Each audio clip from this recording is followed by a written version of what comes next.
Oh, oh, what a day. Oh, it's like every day I'm doing Zoom meetings for Oh, I school. know.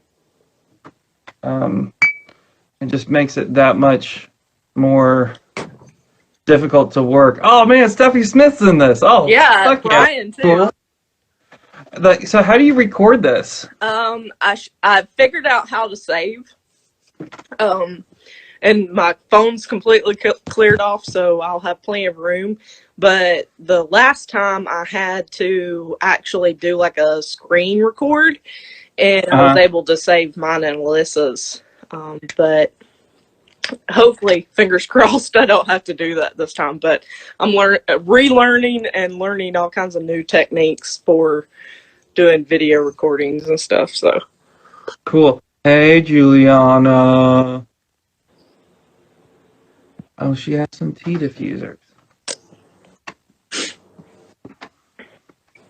how's it been going? Oh my God, it's just a whirlwind every day. Just, well, it's 6 o'clock, so we can start. Yeah. We didn't, you didn't, no one missed anything. Um, so how you want to start us off, Lauren? Well, let's go ahead and sort of talk a little bit about your how your practice and everything has been changing. I guess with this COVID thing you were just briefly talking about a little bit with the Zoom. Have all of your students went directly to online learning, or y'all still have the studios open some, or how's that Yeah. working? Okay, so before we get into that, maybe we should introduce each other. Oh yeah, Yeah. that would be a Do good idea. you want to start off and Um, maybe talk about what inspired you to do this kind of artist talk yeah, I in this can. format? So a couple of weeks ago, and there should be a blog post going out today through the Frederick Book Arts on the same exact topic. So I'll get that posted up later once it comes out. Um, what happened was a couple of weeks ago, a friend of mine, Dane Winkler, started organizing live artist talks, just solo artist talks, and I was invited to participate in that. And then I was watching a bunch of my other friends, Kelly Cave, Emily Baker, among those, and I knew immediately that I had tons of questions regarding their processes and just how, like, with me and Kelly Cave, we've both been dealing with chronic pain and stuff like that, and just how she's continued being so active and keeping a productive artist practice with that. And so I started messaging them and Dane within like the same like 2 or 3 days and seeing if they were interested in doing live interviews like this. And within like 2 to 3 days, it seemed like overnight, I had created the Instagram to be the main portal, because originally I was going to do it from my um, handle, my Instagram handle. But speaking of Kelly Cave, there she is. Hey, Kelly. I saw Sam King and you Arc Ceramics. I'm watching you.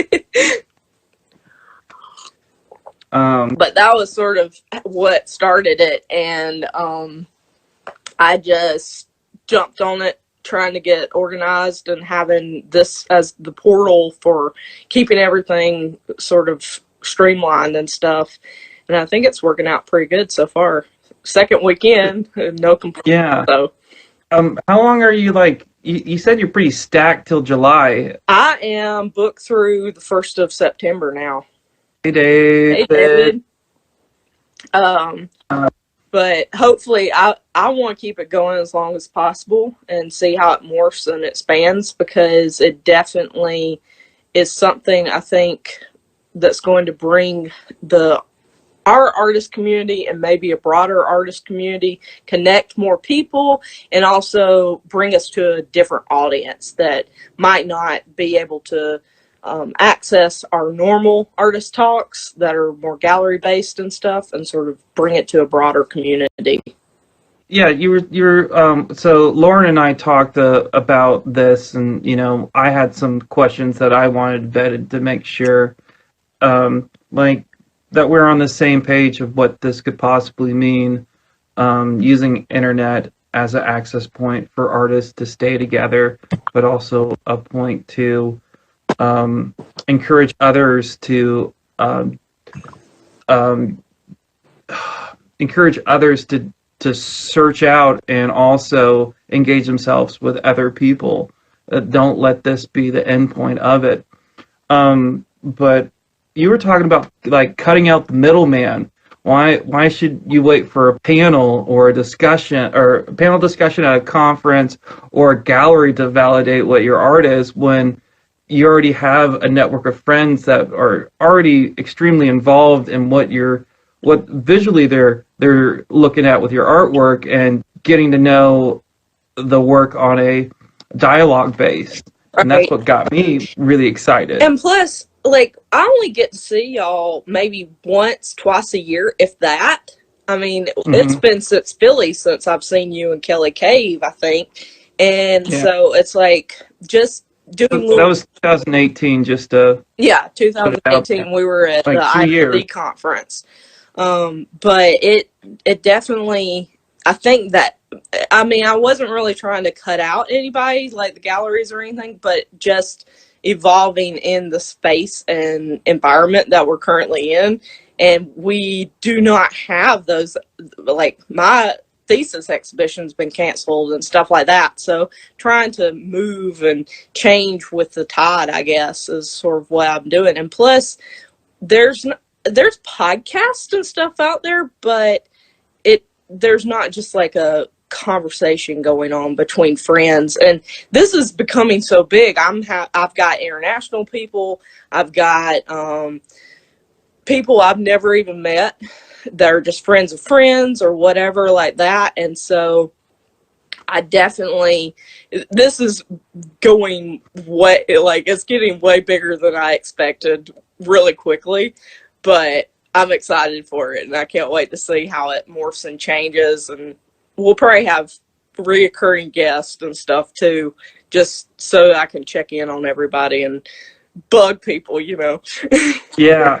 So we're both in grad school. I'm a second-year sculpture major at the University of Arkansas in Fayetteville. And just to let the viewers know, what's your background? Where you're at? I'm at the University of Maryland currently, and finishing up my thesis. This is a 3-year program, and so me and Mike Thrawn, Jeremy Kunkel, and Matt Robinson are all finishing up and having to figure out how we're going to install in our houses, garages, and stuff like that to go digital for this exhibition. It fucking sucks that you gotta do you have to still do your exhibition, your thesis work, but have to do it in like you said, a garage? We have to try to present it as professionally as we can, because we are literally doing an online gallery.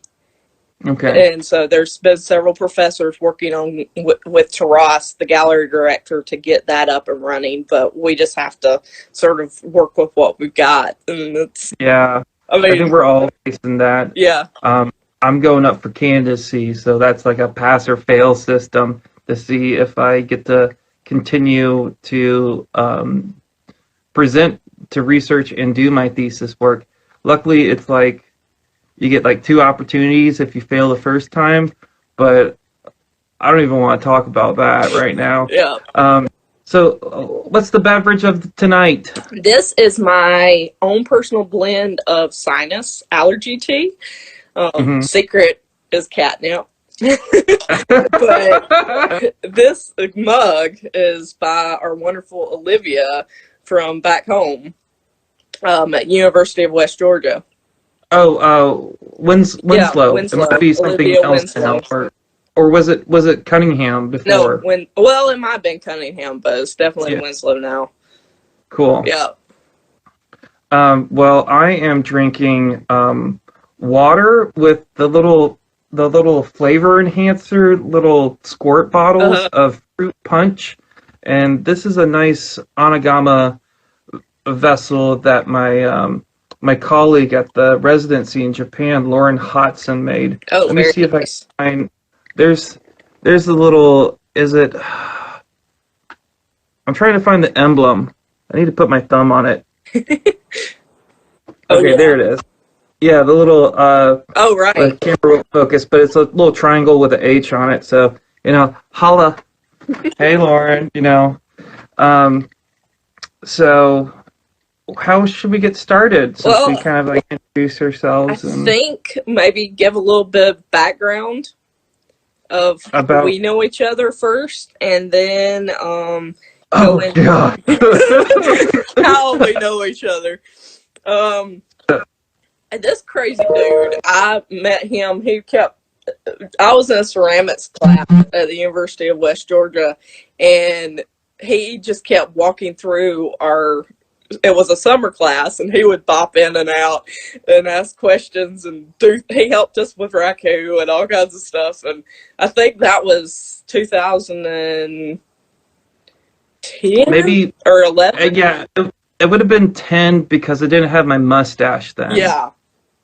And then 2012, it was my first plane trip, the first time I'd ever been on an airplane, and I decided to do a 12-hour flight straight to Paris, France, with Anne and Dave, and of course my colleague.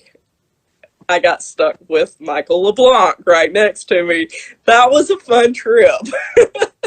That was a hoot and a half. Yeah, it So was. yeah, we knew each other before or in undergrad at the University of West Georgia. We were a few years apart. But it was like France that got us really close together in close proximity, and then it just evolved from that because 2.5 weeks with somebody you get to know pretty easy if you're going to get along or not. And well, that was my more wild days. We Oh, don't have to have you go in settled detail. down a little bit? I think so. I mean, I'm trying but to be calmer, and not yeah, quite a tornado anymore, too. So but it you've was always been one of those people that could calm me down quite a bit. well, it was like mainly, and that's what started our friendship. But what's fight it is when I graduated, and I would come back for either artist talks or events at West Georgia, or we'd be in contact and still, and I would just come in to like take you. That's when I was living in Atlanta, Yeah, and we would just go hang out. I would pick you up from Carrollton, an hour away, and we would go because sing I still didn't karaoke. drive. Yeah, just to get you away from what you were dealing with at the time. We don't have to go into specifics on Yeah. that. And then our friendship just developed that much more deeper. And You um, started helping me learn how to enjoy, like, time off and free time, and not don't even wiggle your fucking eyebrows, you crazy bastard. um, it was through a lot of trauma that we had with the university at that time that really solidified that we were friends and we were going to deal with that together. Yeah. And then it was kind of just natural that we didn't even have to talk about it, that we were going to the same conferences, such as SLOS, the National Conference of Contemporary Cast Iron and Practices, or seeing each other at ISC, the International Sculpture Conference. And then, I got a little butthurt that you got to grad school before me. So I had to make sure I did that. But yeah, now that we've kind of solidified where we've been, who we are, maybe let's get to the meat and potatoes. Yeah. What's going on here? So what's your first question with my art practice that you kind of want to get to know Uh, or refresh yourself on? Let's see. I think the first one that I definitely want to start with is the evolution of Crystal Unicorn, because Okay. I knew you pre-unicorn stage, and I want to know a little bit more of how it's morphed and changed over the years, especially with grad school. Yeah, so the fall of 2012, I had a shift in paradigm and character, and it was starting it was me starting to think out of a single-minded, driven complex into a more community-minded objective. And from that, I learned so much about myself because I was willing to look myself in the mirror, um, and kind of I realized that I had a lot of time and I had as a luxury and I had economics that I could use that to help other people learn. I could volunteer. And from that, I learned so many different perspectives.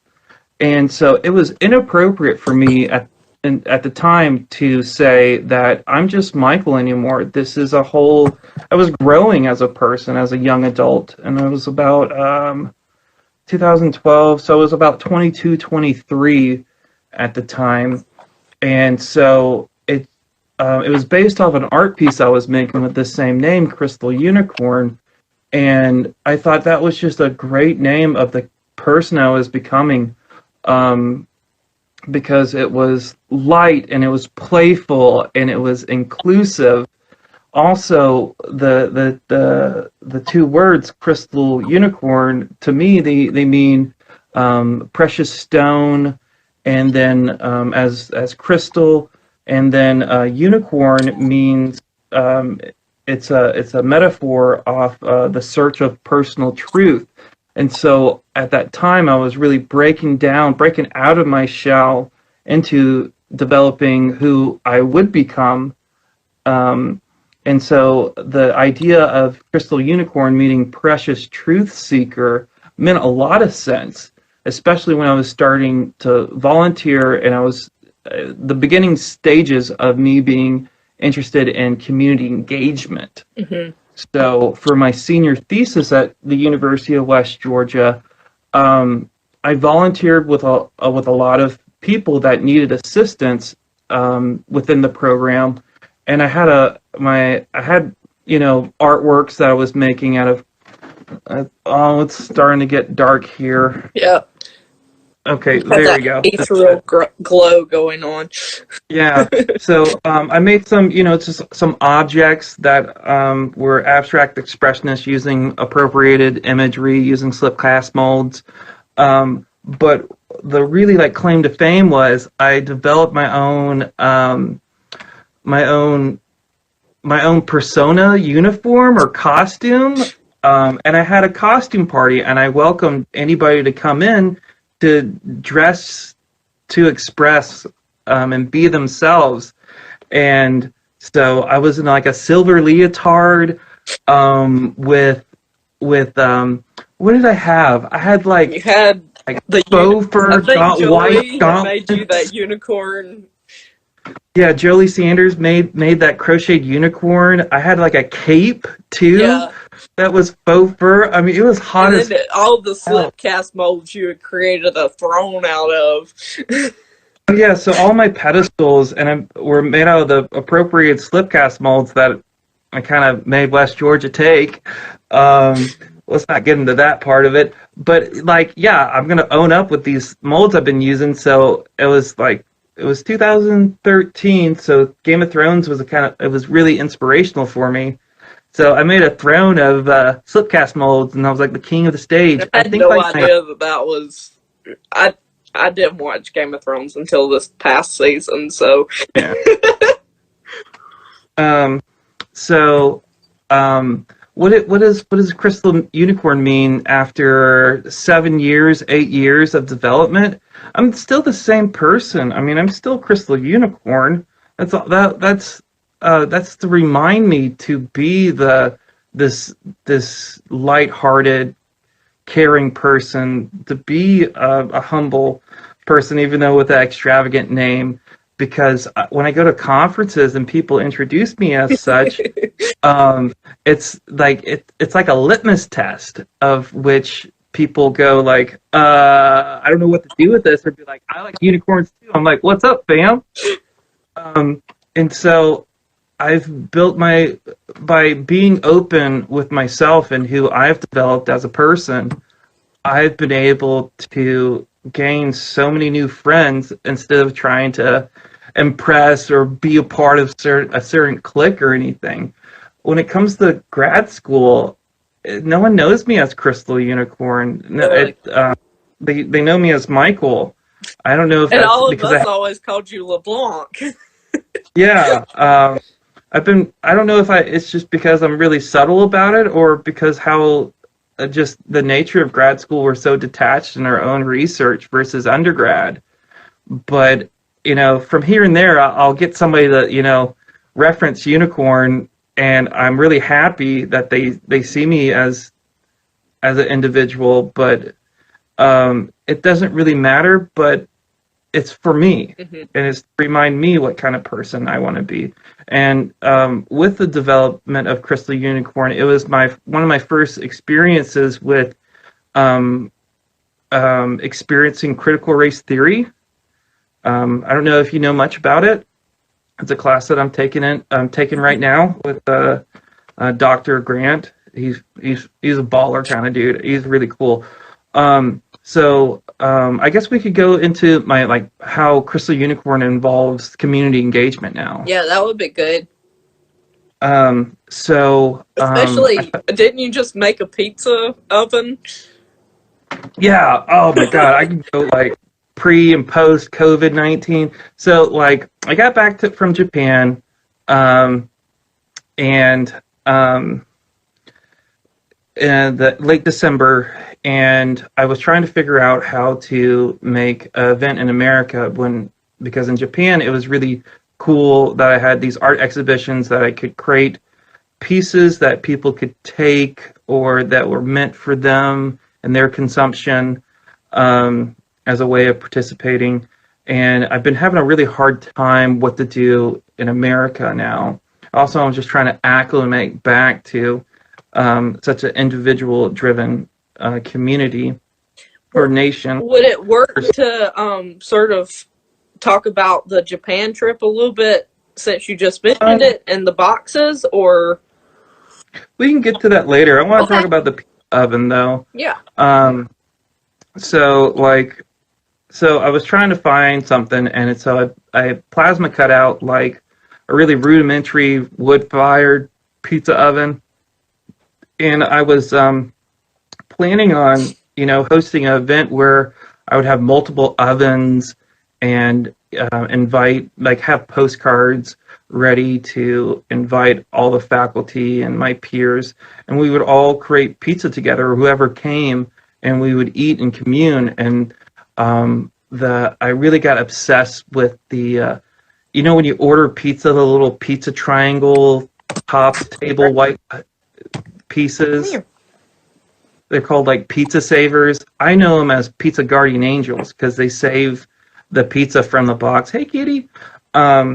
So I thought that was a really it's an American invention, this little pizza saver, and I wanted to promote that we as people through this pizza and communing can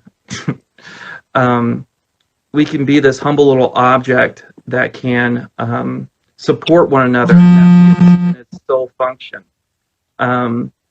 But COVID-19 knocked that one out of the park, and so what I'm doing right now to try to promote community within kind of these restrictive times. I'm not ordering anything online or getting things mailed in just to lessen the burden of others. I'm really only trying to go with essential items that I have with me or I brought from school that I know are safe.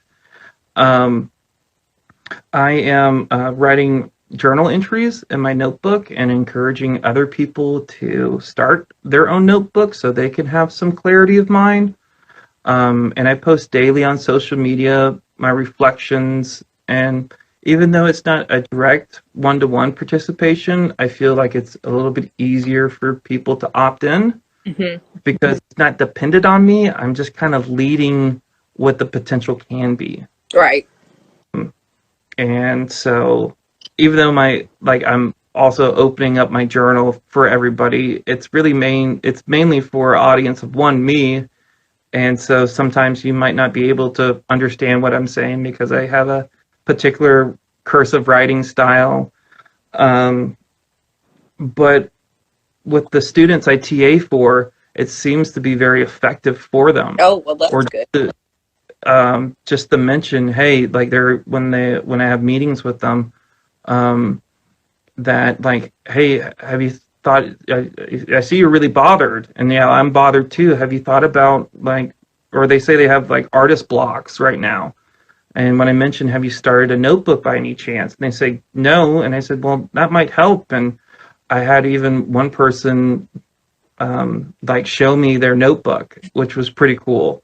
Not the words inside, but like it just came in, Michael, and I'm like, cool, that's awesome. They should have these anyway. I mean, my sketchbook has basically turned into a journal. Yeah. I swear, I have more text in it at this point, especially over the fall semester and everything, while I was trying to like dig through and really figure out what I was doing. That definitely helped. So journaling was something that really helped me through Japan because I felt isolated a lot of the time. Not through just culture, but within my peer set at the residency. It can be sometimes. It was a place for me to like center myself. And that's not to say that the people that I was staying with weren't friendly or the people of Onishi, Japan weren't hospitable. I mean, they were very accommodating. They would constantly give out gifts, and it was a super humbling thing. But sometimes you just need to check in with yourself, which led me, while I was in Japan, to write postcards to my colleagues. Some of them I haven't even met at the time, but I thought it would be really important to try to bring them to Japan with me, to know that, And then you went to the local 7-Eleven in the town where you're staying, right? And got a bunch of postcards printed off. Oh yeah, 7-Eleven's is freaking king in Japan. It's not to like here. 7-Eleven in America is like this convenience store that's a forced necessity, or we don't like going into there. It's kind of dirty. It's kind of grungy sometimes. You definitely don't want to eat the roller food. But in Japan, it's like this organized, beautiful, sterile place that is like a lifeline. And they had this printer center, and like for 60 cents, you could make your own custom postcard. And so at that rate, I could like make my own postcards cheaper than I could order or buy a fancy one at the store. Because postcards are getting more and more expensive. It's insane. If I can find one for less than like $3, I'm pretty good. If I can find them for $1.50, even better.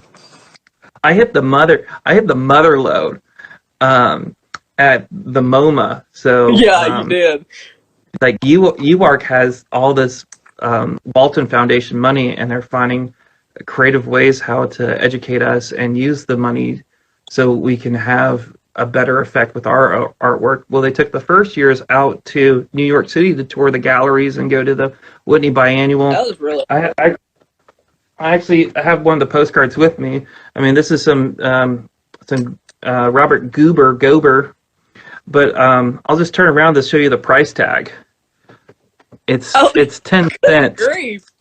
And so like I bought like 200. I mean, it was the best $25 I ever spent. And I got Yoko Ono's cut piece. I got 2 others, but it was just like, hit the mother load. Like I was really happy because I could my postcard sending adventures could never stop now.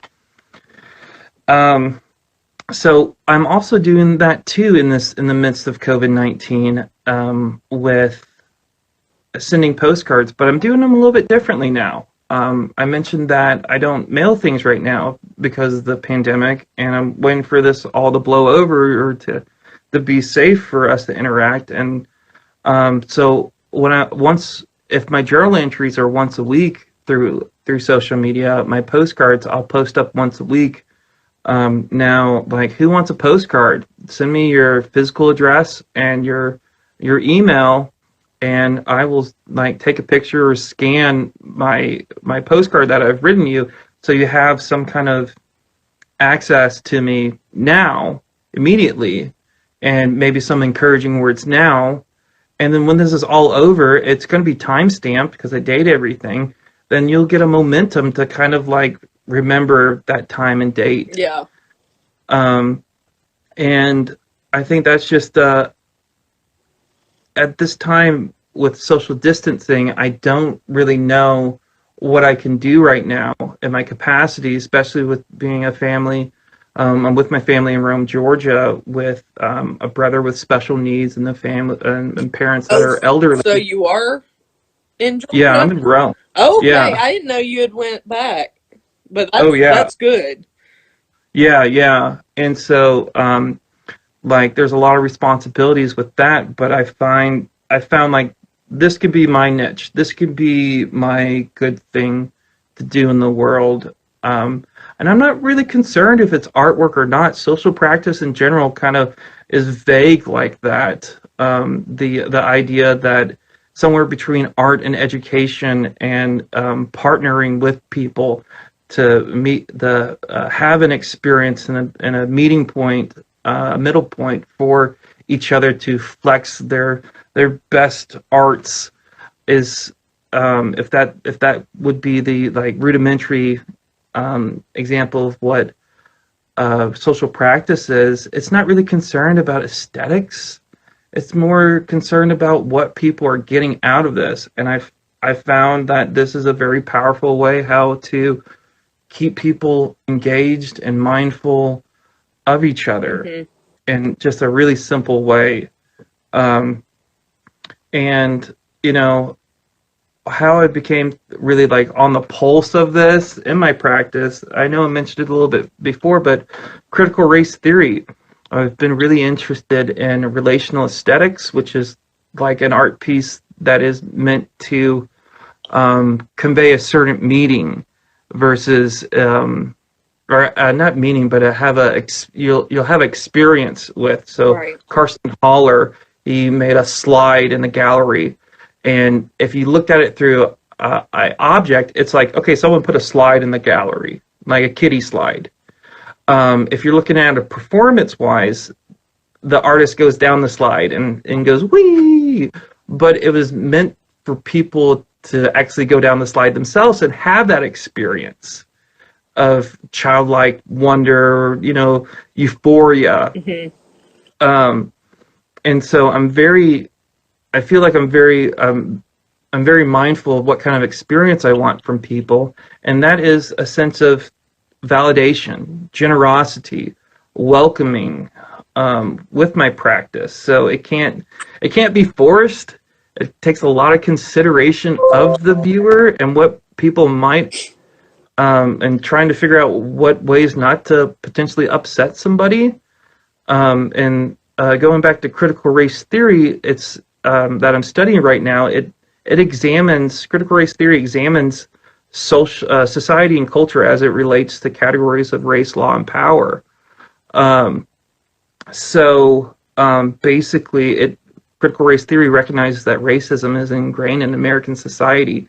To understand someone else's perspective, you can give a foundation of how all people should be treated. The black-white binary is the understanding that African Americans have always had it worse compared to any other under-recognized or under-served community in America. So if you can understand just a glimpse, just a slight reference of how someone else from a different culture might receive your artwork, then you can ultimately understand how to create something that is welcoming to all.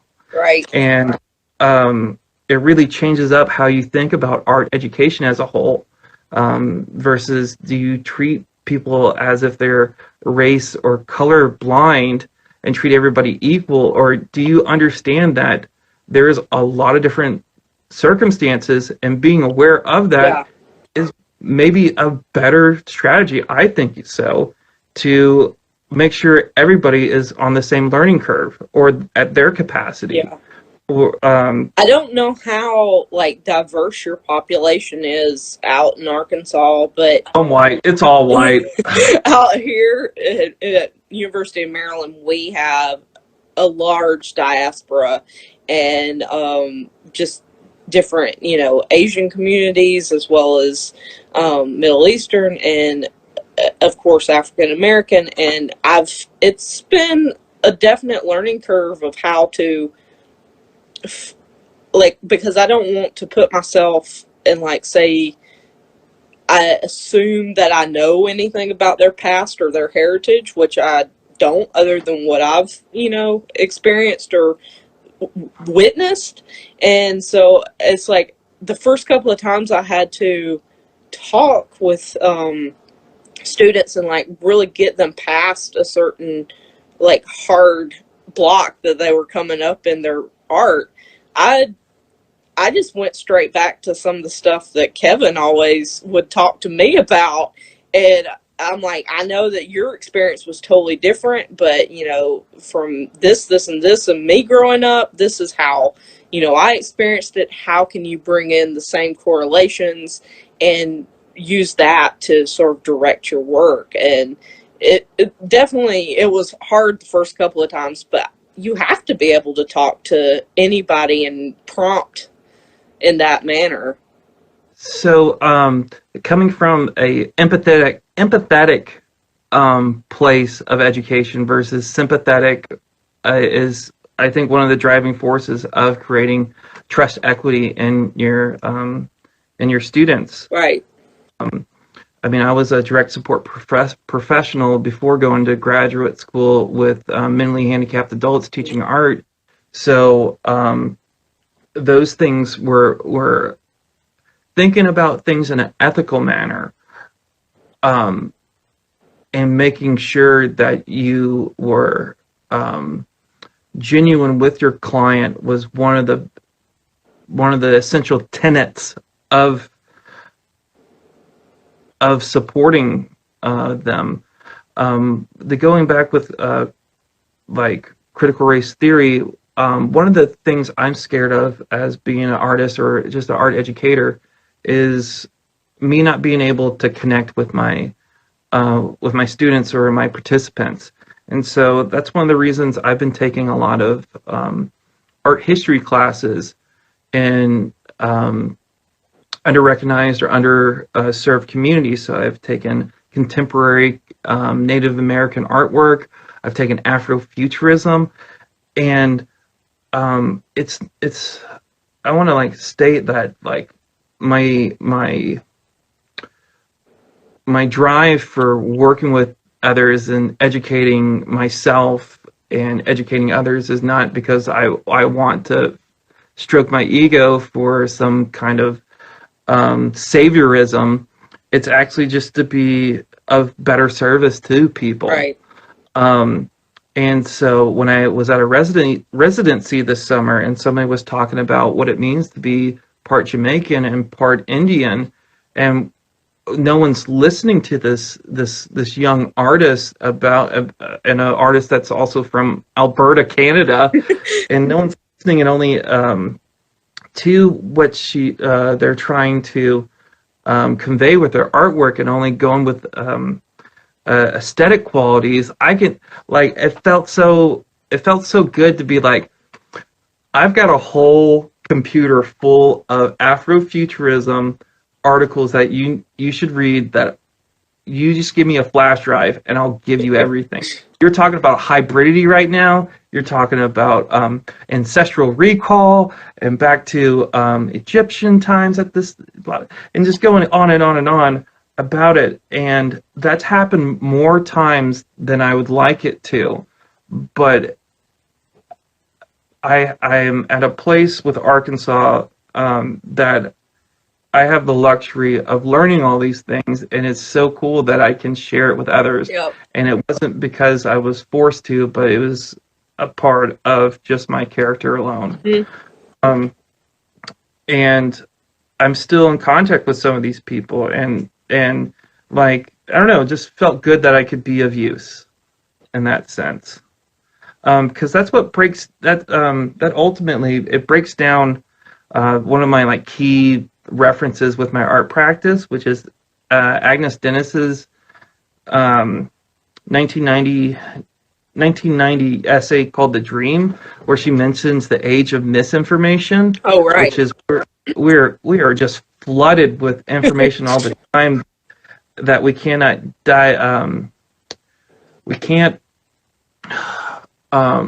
filter and peer check all this information, which slowly takes communities and separates them through alienation and mistrust.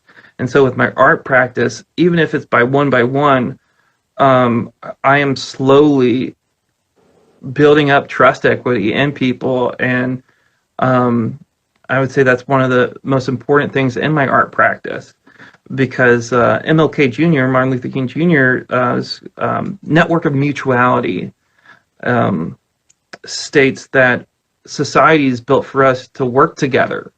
So it's in our best interest to do that. Right. You know, it's not that everybody has a private road that goes to every single store they need to. It's that we have public roads that we all use collectively, and it would be cheaper for us to maintain if we all had a stake in it versus having to pay for it single-handedly. And that might be a poor example of what network of mutuality is, but it is one that if it's good for the what's the phrase, if it's good for the hen or it's good for the goose, it's good for the geese. The gander. There we go. And it's basically the I think the essay or the quote that kind of defends this idea of a communal mindset versus a single mindset, a single-driven purpose mindset versus a collaborative and community-oriented mindset. It's always easier when you got someone else to help. Would be another way how to point it out too. And I mean, we know that really well, being sculptors and printmakers and stuff. It always helps to have a buddy or two to help heave something up, or just as iron pours. That's one of the ways I've been able to kind of break some of these systemic issues or to build trust equity is if you want to make something in iron, yeah, I'll teach you, but you're going to have to help me pour the iron, because I got some molds. Some of the way that classes are taught and stuff, it's like, I overheard a girl in the hallway, I thought this was going to be really dirty and more involved, and they do everything for me. I'm like, well, that shouldn't be how that happens, but okay. But of course, everybody takes the initiative that they want in a certain class, of course, but it's definitely not. They should be more involved. Well, everybody chooses their level of involvement, and if that person is okay with not learning, then that gives learning to somebody else in lots of different ways. Yep. So, what else do you want to know? Maybe we should talk about Japan, or do you have some specific things? I know I've been rambling on for a while. I definitely wanted to touch on maybe how, I know we used to do printmaking a lot together in different events, like Print Big and stuff. Has that still been a thing in your practice with like the Star in You, or say that again? You broke up. Printmaking. Yes. We were involved a lot with Atlanta printmakers and organized our own print bigs and stuff like that. Has that still been part of your practice, especially like your brand, the Star in You? So Um, you know, I would just say like anything related with Crystal Unicorn it will always be a part of me. It doesn't have to be an extension of that. So Right. so directly. So the Star and You stuff. I mean, that's just the tenet of the Crystal Unicorn mantra. What was it?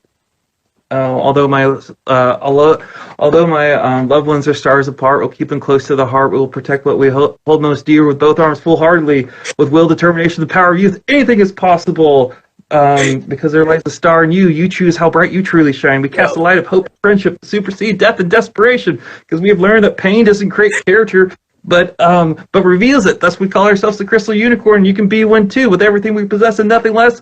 Let these words be true for all unicorns, old and new. Yeah, I haven't done that in 7 years.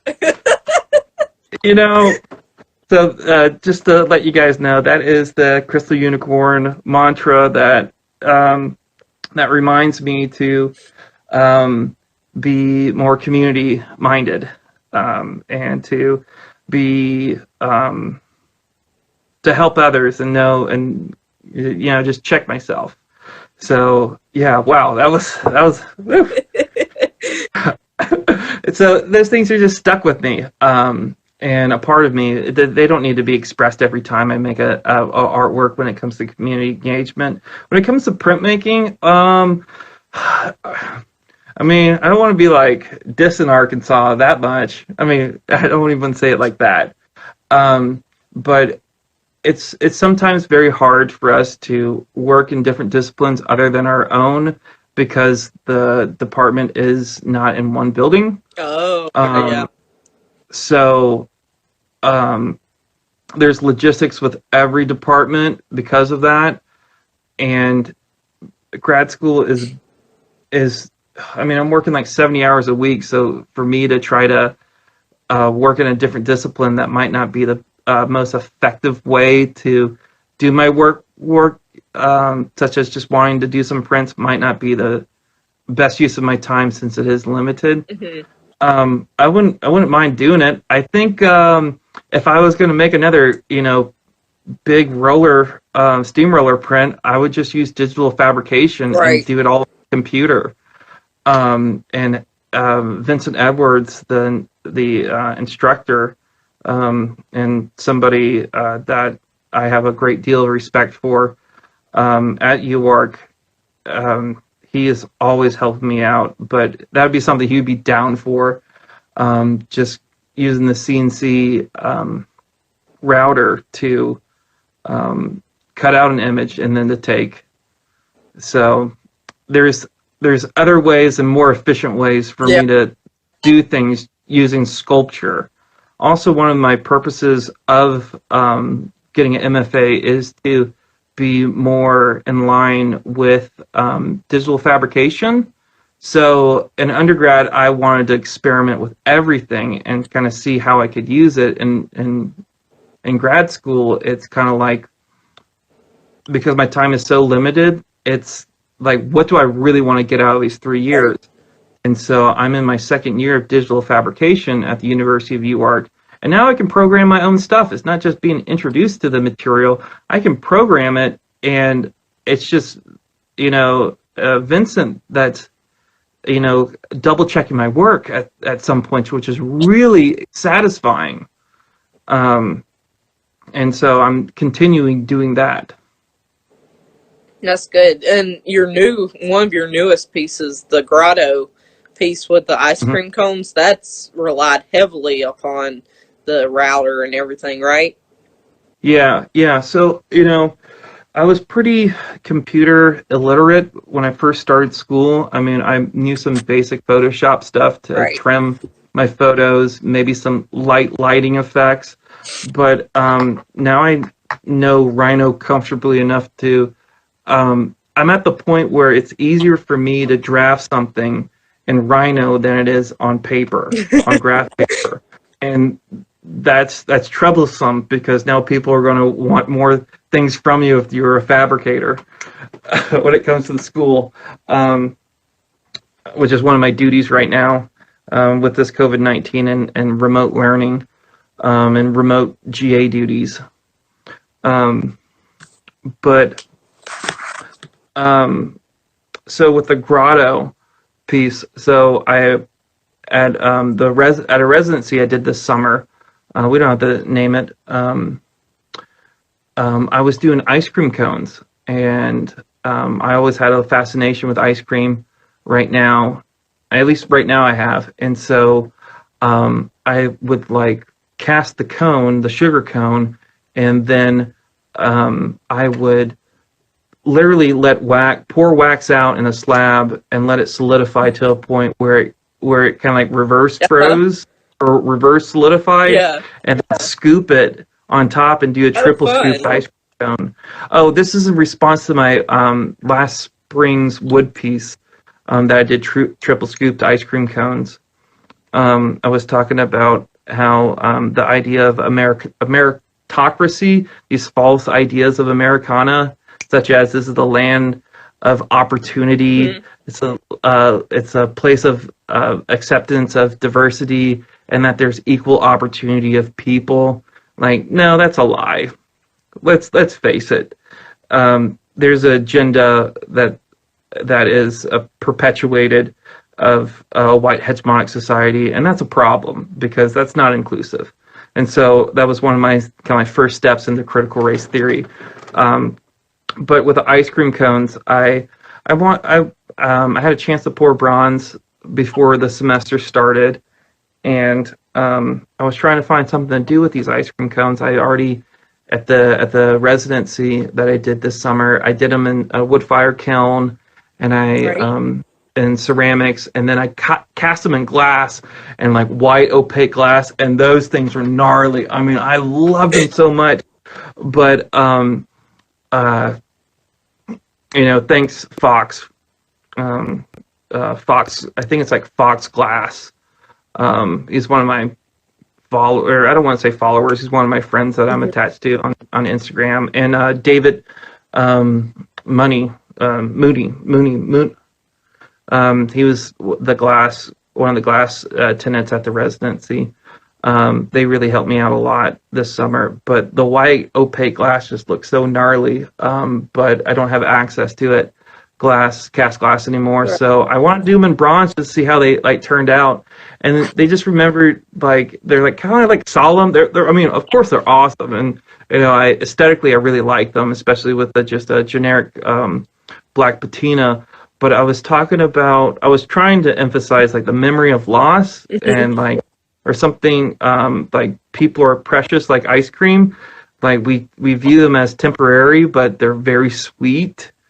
And changing the material into bronze solidifies that notion. And so to put them in a grotto, a religious grotto, was just to emphasize more how people are that much more important and integral to our life, and yet we live in a society that we are very independent and kind of socially dismiss people. And then and then putting imagery around it, around the grotto itself. I mean, these are images that can be found on my Instagram, and building a false wall so I didn't have to cut a hole in the gallery. Actually, I was kind of told I couldn't cut a hole in the gallery. I had to build a wall. So I was trying to go for that. I don't know if it translated very well, but because I never got to finish it, unfortunately, because I had to evacuate school, right. And that wasn't something I could bring along with me. But it made sense to me, and then with this COVID-19 happening, this pandemic, it just made my artwork just kind of, I don't want to say blossomed, but I think everybody has a new appreciation of interacting with each other, and maybe a little bit more considerate. And I feel like I've just been I've been telling you guys, people are cool. Yeah, people can be jerks sometimes, but it benefits us when we work together. So I feel like everybody's going to remember this point, and there's going to be in their lives, and people are going to have two reactions of this. Um, People are going to either have a more nuanced understanding and want and need to interact with people, um, and kind of crave these types of events that bring people together, or people are going to have another reason to consider somebody that they don't know as a threat because they're now on top of any kind of racial implications or social political standpoints. They'll view people as inhumane, disease, Yeah, we're all um, going to be like typhoid Marys or something. yeah, disease carrying things, meat bags, not even subhuman. Yeah. Um, and you know, I'm just doing my little aspect of life that helps us break that down and maybe gives us a more nuanced understanding of what it means to like be a friend or to be nice to people Right. for no other reason other than it's something good and it's American. Yeah. Um, so what Well, else would you like to know? we're coming up at an hour, about 5 Okay. minutes from now, but I just want to keep the conversation going. I just want to do a shout out in case we get disconnected. I will save that video and then we'll have a brief intermission and then pop right back on. But How long are the videos? Maybe we should do some questionnaires. yeah, I think that we could pause there and then come back with some stuff about Japan because I definitely want to hear some more about that. So if y'all have questions, especially about the previous discussions, y'all should go ahead and post those now before, in case we get disconnected. Hmm. So we are doing a Q&A now? Yeah, we can do a brief Q&A. Yeah, if anybody has any questions, throw them in the comment section. I think there's a Q&A portion. I don't, is that something that you have access to Yeah, reading now? there's a question area as well as that you were talking about that I missed the last time, as well as the regular comment section. So either way is fine. Um, but yeah, that tell me a little bit about the importance of good seasoned food. I know that's always Oh, one of my questions. Is what's on your seasoning palette right now? I mean, so, um, being raised in a Cajun household, what's standard for us is always having Tabasco hot sauce of some kind of variety, and Tony Chachere's, which is the kind of seasoned salt, is always on the table. It's the necessary component. Usually, you put those stuff on before you even taste the food.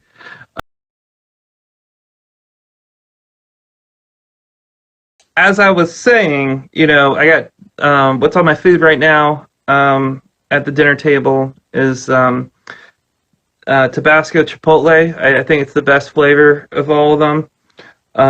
And then I'm using Cajun bait right now. It's I've heard of that. it's a it's a seasoned salt like Tony Chachere's, but it uses smoked jalapenos instead of red pepper. Do you find that people devalue your work because it's playful and fun and colorful? No. Haters gonna hate, and I don't really deal with people that can dismiss community activism in any way. So let's it's just people being mean or stuck in a very object oriented mindset that materiality is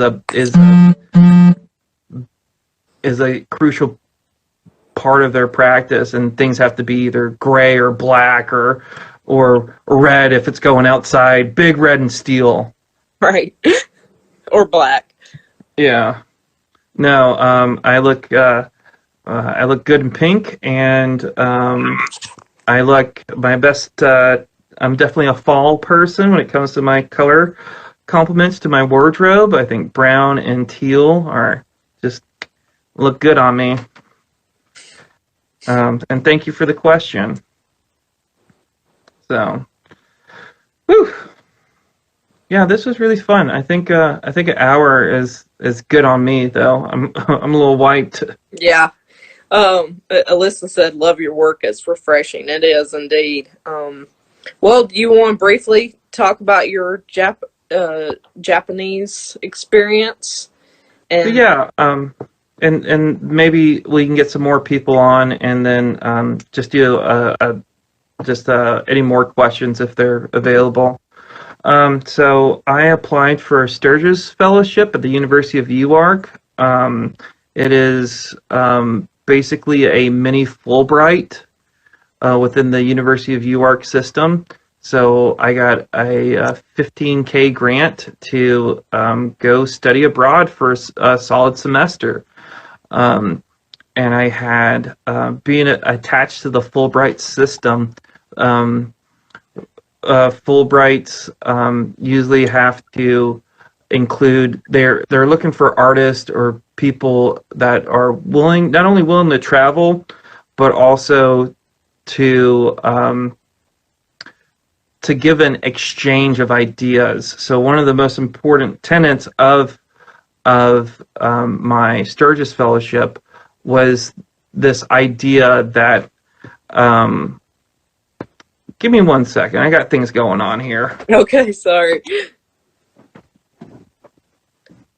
But as y'all noticed, we got disconnected, and I will do my best to get that. It should repost both of these videos, and I will screencast them again. And I'm working on getting a YouTube channel up and everything to start posting these as an archive, just so we don't lose them. But hopefully I'll get a little more streamlined in the future and have a fewer issues with the actual saving as I get used to the whole process of Instagram Live. So, Okay, so Japan, Fulbright Fellowship, 15K to go study abroad. You just have to find within the UArk system. So one of the main tenets of getting a Fulbright or the Sturgis Fellowship was for anybody, if it's artist, engineer, is the willing to exchange ideas with a different population. The Fulbright system is to encourage cross-pollination as it relates to one culture can experience another and vice versa. And so with my practice of communication and community engagement, even though I didn't know anything about Japan, other than after getting accepted, trying to brush up on a lot of different things, my willingness to engage was a big factor in my acceptance of it, of the scholarship. So, like, it was really humbling to make so many friends in Japan, and I'm still in contact with them. So I met oh my god, I met Arata Nagano. So he's like a 10th generation iron caster in Japan. oh, nice. And his like one of his grandfathers is considered a national treasure for rediscovering how to cast iron again.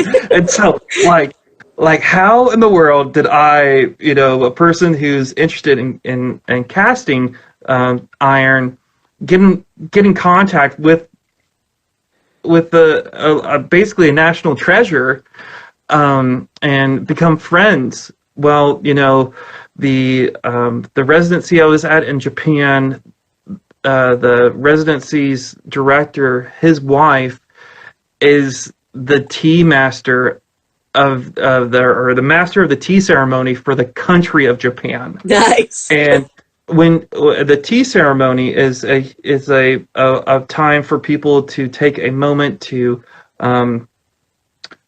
commune with each other and have just a moment with each other, and it's such a beautiful ritual. And they use a cast iron kettle for that, and so I'm like, bingo bango, looks like I just hit the jackpot. And so I got to experience like how they cast iron in Japan, and they add an additive to their iron to make it less viscous, so more fluid. And so they're using like a half inch nail that's 6 inches long, that's galvanized steel, to tap out the little furnace, and it just flows. I mean, it's just insane how the fluidity of their metal is now because of I think it's magnesium, but I could be wrong. I have a picture of their ratio. They were like, yeah, man, there's the ratio on the wall. If you want it, just like, there you go, take a picture of it. Nice. And it was just so cool to watch somebody else from a whole different culture have a whole different appreciation for cast metal. Right. Cast. And they're casting like, Arata's probably going to kill me. I think I know it's less than 5 millimeters. I think it's 2.5 millimeters. So it's like just under or just over a 1/16 of an inch, that a whole tea kettle is that whole thickness. Jeez. Yeah, it's insane what they're doing. And so I was just like jaw dropped about what they're doing. And at the same point, when I was explaining them my experience with cast metal, I'm like, you guys are amazing, like what you're doing. I can't even get people to cast, 3/16 of an inch sometimes. Right.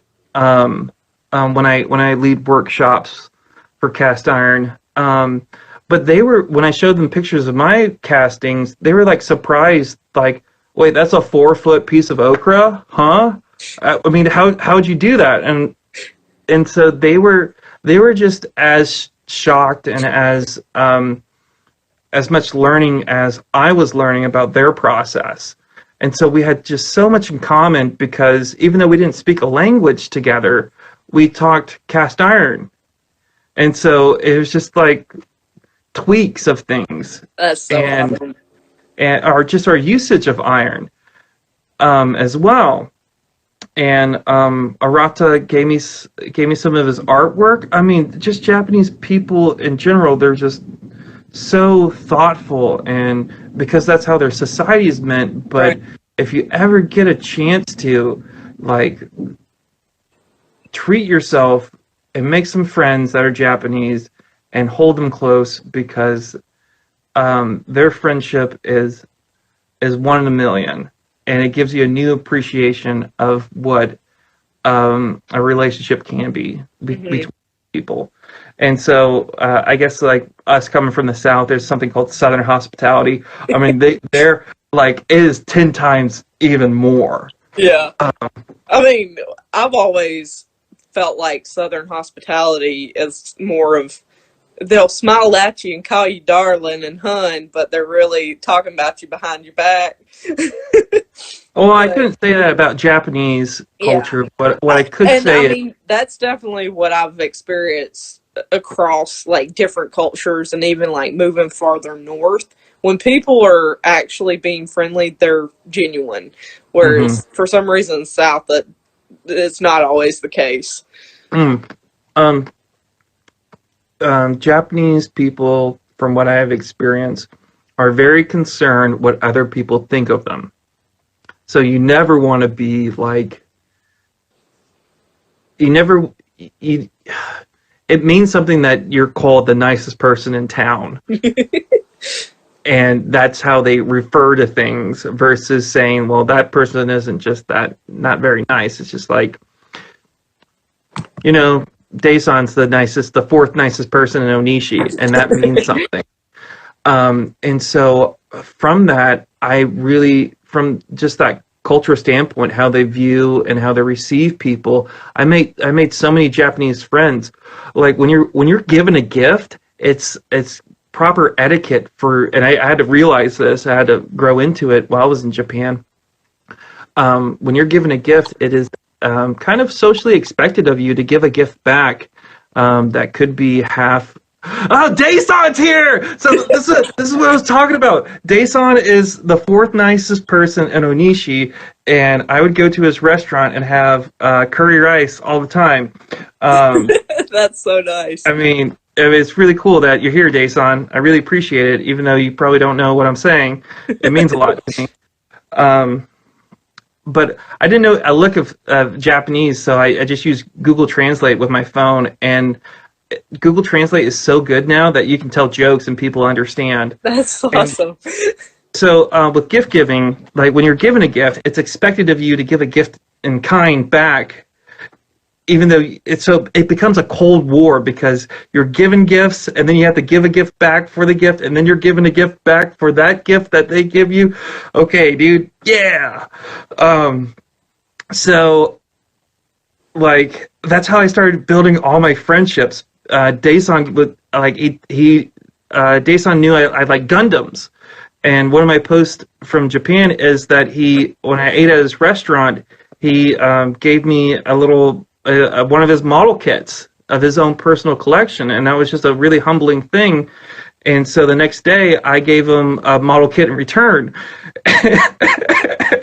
So it doesn't matter if he was trying to like clean out his toys or whatnot. Like it felt like really, or even if that was even a thing, it was just thinking about me. But now I have, a memory of him. I have an object that reminds me of him, and I've given him an object back. And just the going back and forth between this Cold War of gift giving just reinforces how people can be connected. Mm-hmm. And it's those little things that I think like that take time in our day that make life so precious and perfect. Definitely. And so it was really hard to come back to America when no one would kind of realize that. The only thing that that was kind of close to that is when I wrote to my fellow grads and just like going back to their studios and seeing that they kept their postcards and they were up on the wall, and that made me feel like $1,000,000. Because I never expect anybody to write me back or to reciprocate in any way, but that was really cool. But yeah, it was a deal. Like I had to like go through a whole freaking typhoon when I was in Japan. So I walked like a mile in the rain to go to a middle school basketball indoor court and slept on like hardwood floor for a night. Oh yeah, I forgot about that. So that was a thing. So I was in Japan and went through Typhoon 19 alone, and now I'm going through COVID-19 in America. So that's a thing. I think I'm good, Lauren. So why don't we just open up for some questions? Yeah, definitely. If anybody has questions, I'll be looking in the comments section as well as the question area. But that's really, really fun. I thoroughly enjoyed watching all of your pictures, especially what was it, the rice ceremony that was for fertility. So I was invited to. Here's a question. Not a question, Hello, but Lyiscott. check out. I'm going to write that one down right now. Better. Jamila Lyiscott. Another University of West Georgia friend out there. Is a word artist and social justice advocate, especially in the higher ed setting. Her book, Black Food, White Appetite. Oh, yeah, I would totally be into that. Yeah, and critical race theory, I'm reading a lot of... let me write that down before I lose it. Food. Thanks for sharing that. Yeah, that's a good one. White, Black Food, White Appetite. So in critical race theory, I'm reading like Black existentialism, or how the forgotten history of how America segregated America, or how the government segregated America. It's called The Color of Law. That's what it's called. Oh, right. So it talks about this, how the government used redlining districts to segregate America, Yeah. and how it perpetuated marginalized groups from not succeeding. And since African Americans or marginalized groups, under-recognized or underappreciated, underserved groups couldn't buy houses, they bought the next best thing, which was a car. Right. And so that's why there's a car culture, and such as the African American community, and how Cadillacs are a high commodity in those cultures. And I never knew that, and I thought that was such a cool thing. That's why I'm hoping that the ISC in Detroit still makes it with all of this that's going on, because I do want to, because that was a main headquarters for the redlining and everything, was Detroit. So it's definitely going to be interesting to see that, if they still host it there. Oh, she has a TED Talk too. Yeah, thanks Michelle for sharing that.